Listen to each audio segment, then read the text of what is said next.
भला हुआ मेरी माला टूट गई, मैं राम भजन से छूटी। भला हुआ मेरी माला टूट गई, मैं राम भजन से छूटी। मेरे सिर से टली बला, भला हुआ मेरी माला टूट गई, मैं राम भजन से छूटी। मैं राम भजन से छूटी। नमस्कार दोस्तों, मैं परमात्मा से हमेशा यही दुआ करूंगा कि मेरे सब भाइयों का विवेक इतना बढ़े कि ऐसी कोई चीज ना रहे जो उनको ना समझ में आए या जहां पे कोई भी उनको संशय पैदा हो। अगर संशय पैदा भी होती है तो परमात्मा इतना विवेक दे कि वो अपनी संशय को स्वयं ही मिटा सके, वो किसी के अधीन ना रहे। मैं नहीं चाहता कि कोई मुझसे बार बार पूछे कि क्या ये सही है, क्या ये गलत है। अरे आपको इतना विवेक दे दिया है, 50-52 ऑडियोज, 50-52 सत्संग आप सुन चुके हो, क्या अभी भी पूछना पड़ेगा क्या सच है क्या गलत है? अरे दुनिया का तो काम ही है भरमाना, वो तो भरमाती ही जाएगी। किसी से आप कहोगे कि क्या ये मूल ज्ञान सत्य है, वो कहेगा नहीं नहीं नहीं ये झूठ है। माला जपो, माला करो, 108 माला करो। या कोई जो माला नहीं करता होगा, जो त्रिकुटी पे ध्यान लगाता होगा, वो क्या कहेगा नहीं नहीं नहीं नहीं ये गलत बोल रहा है। अरे हर ग्रंथ में लिखा है, हर वेद में लिखा है, पुराणों में लिखा है कि त्रिकुटी में ध्यान लगाना है, ये बिल्कुल गलत बता रहा है तुम्हें, गलत रास्ता है। और किसी श्वासों वाले से पूछोगे तो वो कहेगा नहीं नहीं नहीं श्वासों का ही जाप करना है, सोहंग का जाप करना है, ये तो गलत बता रहा है। तो आपको भरमाने वाले लाखों मिलेंगे, वो अपने अनुसार आपको ढालने की कोशिश करेंगे कि जो मैं कर रहा हूं वही सत्य है, तुम अपनी बुद्धि मत लगाओ, जो मैं बता रहा हूं उसको मानते चले जाओ। हजारों मिलेंगे मेरे भाई, हजारों।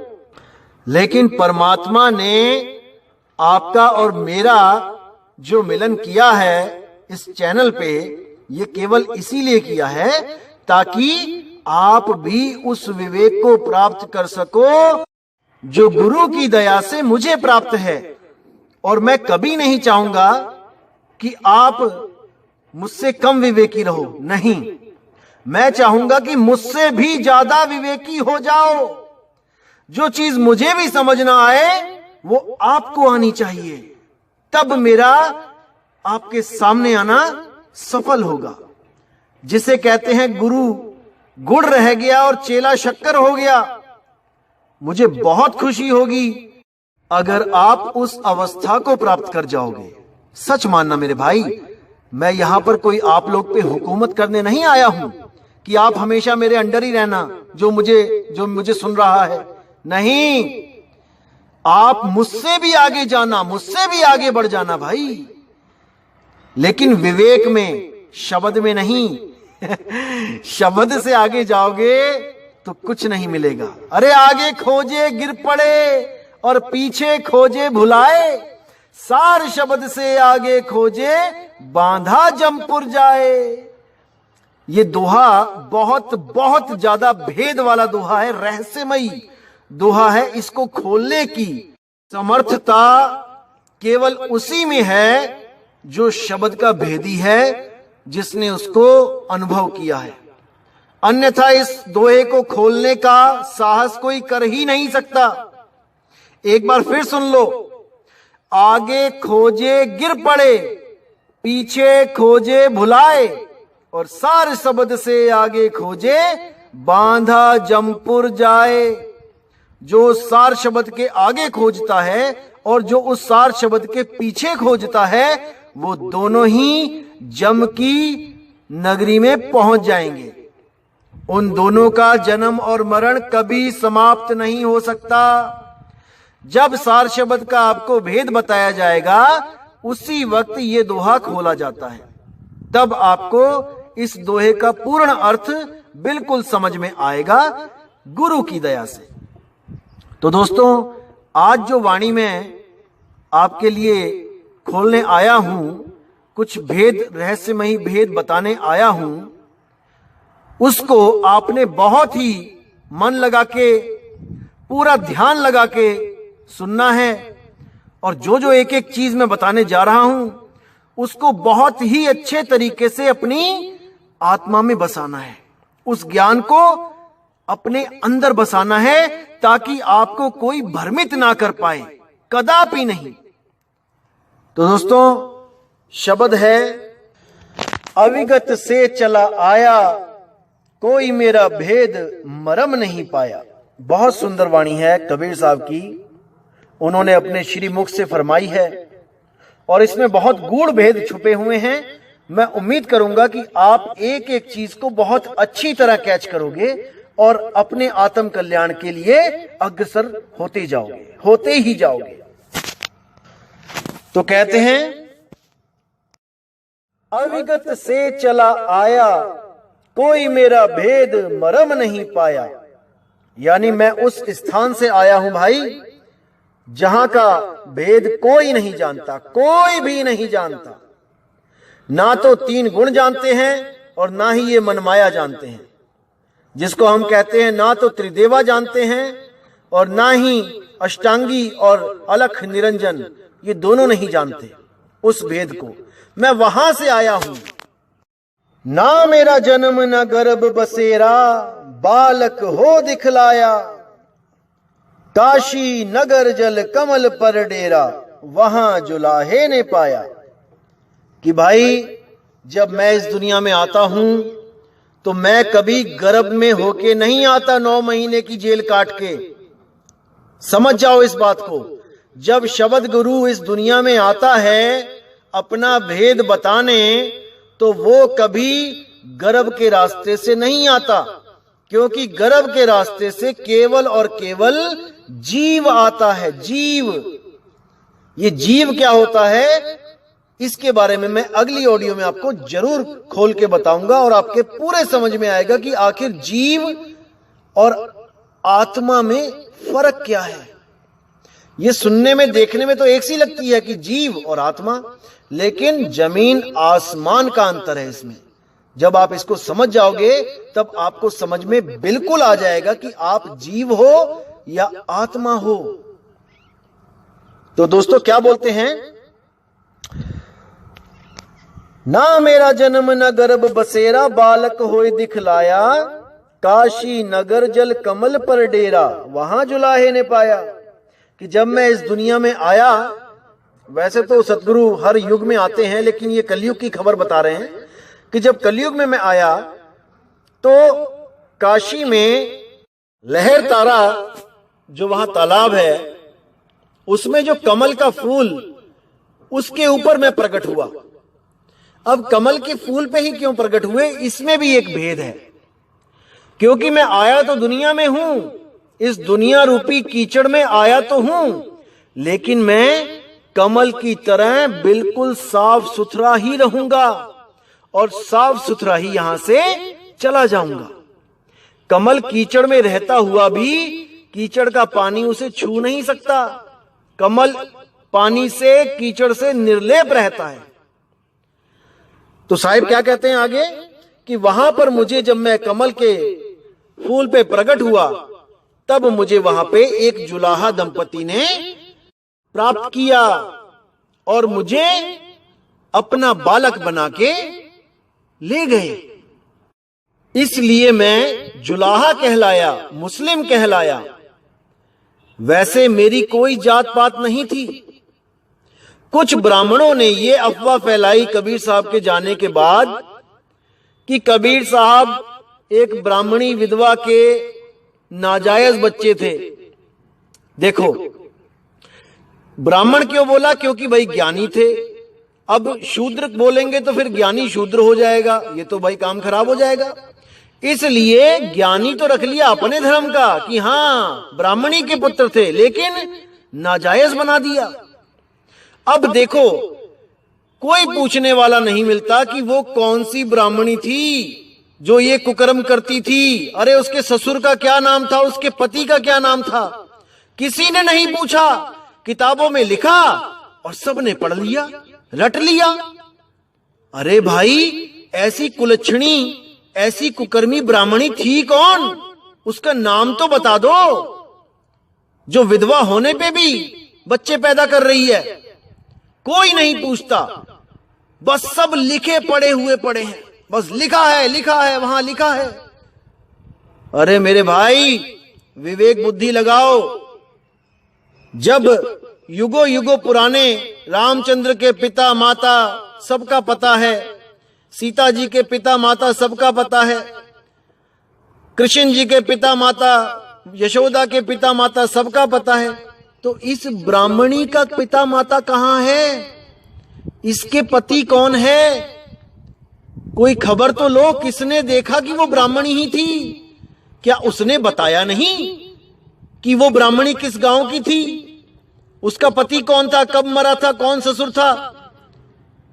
बस जो लिखा है लिखे के पीछे पड़े हैं कि नहीं जी लिखा है। अरे किसने लिख दिया? तो मेरे भाई विचार करो। आगे क्या बोलते हैं? मात पिता मेरे कछु नहीं, ना मेरे घर दासी, जुल्हा का सुत आन कहाया, जगत करे मेरी हासी। अब क्या कहते हैं? मात पिता मेरे कछु नहीं, ना मेरी कोई माता, ना मेरा कोई पिता, क्योंकि मैं मां बाप के मेल से आया ही नहीं, मैं तो प्रगट हुआ हूं। इसीलिए कबीर प्रगट दिवस मनाया जाता है। तो कहते हैं मेरे माता पिता कोई नहीं और ना ही मेरी कोई बीवी है। तो जो लोई थी, जिसको कहते हैं कि कबीर साहब की बीवी थी लोई, असल में वो एक शिष्या थी, उनकी एक सेविका थी। जैसे मीराबाई रविदास जी की सेविका थी, उनकी शिष्या थी। अब रविदास जी की कुटिया पे अगर मीराबाई रहने लग जाती तो क्या हम उसको मियां बीवी कह देते? कभी नहीं। इसी तरह कबीर साहब की कुटिया पे लोई सेविका उनकी पुत्री की तरह रहती थी और आने वाले साधु संतों की सेवा करती थी। लेकिन इन ग्रस्त गुरुओं ने, जो खुद तो ग्रस्त हैं, गृहस्थी में रहते हैं अपने बीवी बच्चों के साथ, कबीर साहब को भी उन्होंने इस लपेटे में लेने की कोशिश करी कि नहीं उनकी भी बीवी थी, वो भी कामी थे, उनके भी पांचों विकार कंट्रोल नहीं हुए थे। दोस्तों, जब हम बीवी की बात करते हैं तो वहां पे काम वेग आ ही जाता है, और जिस गुरु के अंदर काम है उसके अंदर विकार है, क्योंकि 5 विकारों में से सबसे बड़ा खतरनाक विकार काम ही तो है। इसीलिए हर जगह पहले नंबर पे इसका नाम आता है। कामी क्रोधी लालची इनसे भक्ति ना होए, भक्ति करे कोई सूरमा जात वर्ण कुल खोए। अरे यहां तो भक्ति भी नहीं हो पा रही है कामी से, और इन लोगों ने गुरु भी कामी बना रखा है। बिल्कुल नहीं। काम, क्रोध, लोभ, मोह, अहंकार, अगर इन 5 में से एक भी विकार गुरु में है तो वो सतगुरु नहीं हो सकता, उसको तत्काल त्याग देना चाहिए। और यहां तो बच्चे गुरु पैदा ही इसलिए कर रहे हैं कि अपनी गद्दी दे सके उनको। घोर अनर्थ। अरे अनुराग सागर पढ़ो, मृतक भाव पढ़ो कि मृतक भाव क्या होता है। वो सबके लिए है, वो शिष्य के लिए भी है, वो गुरु के लिए भी है। उसमें देखो क्या लिखा गया है। आगे ऑडियो बनाऊंगा तो पूरा बताया जाएगा उसमें कि मृतक भाव क्या होता है। तो आगे क्या कहते हैं? मात पिता मेरे कछु नाही, ना मेरे घर दासी, जुल्हे का सुतियान कहाया जगत करे मेरी हंसी। कि मैं जुलाहे का बच्चा कहलाता हूं।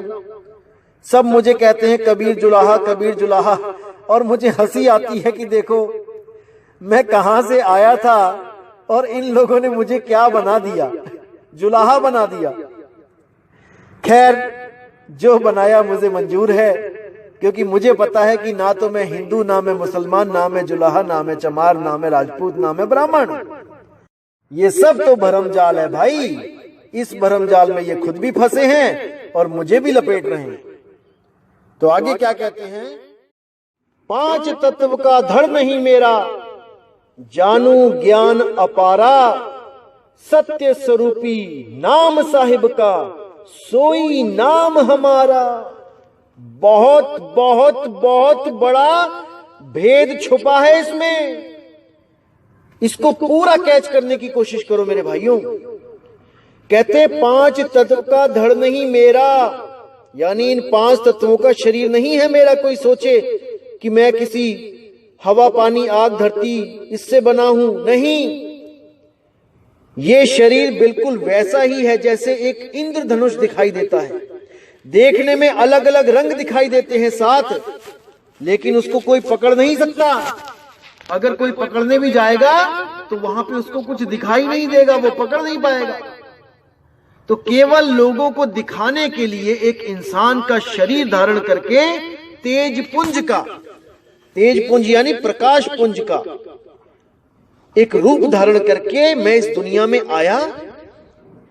इसी को बुल्ले शाह ने बोला था, मौला बंदा बन आया। वो मौला परमात्मा एक इंसान बन के आ गया इस दुनिया में जीवों को चेताने। लेकिन वो गर्भ से नहीं आता भाई, वो 5 तत्वों से नहीं आता, वो 5 विकार लेके नहीं आता। तो क्या कहते हैं? 5 तत्व का धड़ नहीं मेरा, जानू ज्ञान अपारा। मतलब मैं कभी स्कूल भी नहीं गया, मैंने कभी कागज कलम दवात छुआ ही नहीं। ये जितनी वाणी मैंने बोली ये सब मुख से भाखा, और मेरे जितने भी शिष्य थे उनमें से कुछ विद्वान शिष्यों ने उसको लिपिबद्ध किया। और मेरे जाने के बाद अलग अलग हाथों में ये ग्रंथ गए और उन्होंने अपने हिसाब से अलग अलग लोगों ने उसमें मिलावट करनी शुरू कर दी। और आज इतनी मिलावट हो चुकी है कि नीर शीर का निवेड़ा करना बहुत मुश्किल है। इसको कोई विवेकी हंस ही कर पाएगा। तो कहते हैं 5 तत्व का धड़ नहीं मेरा, जानू ज्ञान अपारा, सत्य स्वरूपी नाम साहिब का, सोई नाम हमारा। कि भाई मेरा जो असली नाम है वो कबीर भी नहीं है। सत्य स्वरूप नाम यानी कि शब्द स्वरूपी नाम, निज स्वरूपी नाम, अकह स्वरूपी नाम। उस निज नाम की तरफ इशारा किया गया है कि वही निज नाम मेरा भी है, वही निज नाम साहिब का भी है, और वही निज नाम तुम्हारा भी है।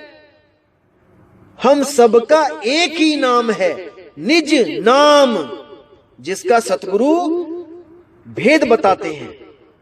और जब तक वो भेद नहीं बताते तब तक कोई नाम ना जाने मेरा, कोई मेरा नाम नहीं जान सकता और ना ही मैं उस नाम को प्राप्त कर सकता हूं।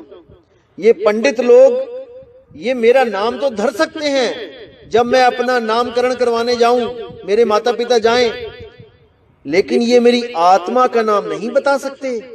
शरीर का नाम तो सब रख देंगे, लेकिन मेरी आत्मा का नाम ये तो केवल और केवल अकाल पुरुष जानते हैं भाई। जो बाबा नानक जी को बेई नदी पे नाम देने आए थे, उनका ही नाम। तो आगे क्या कहते हैं?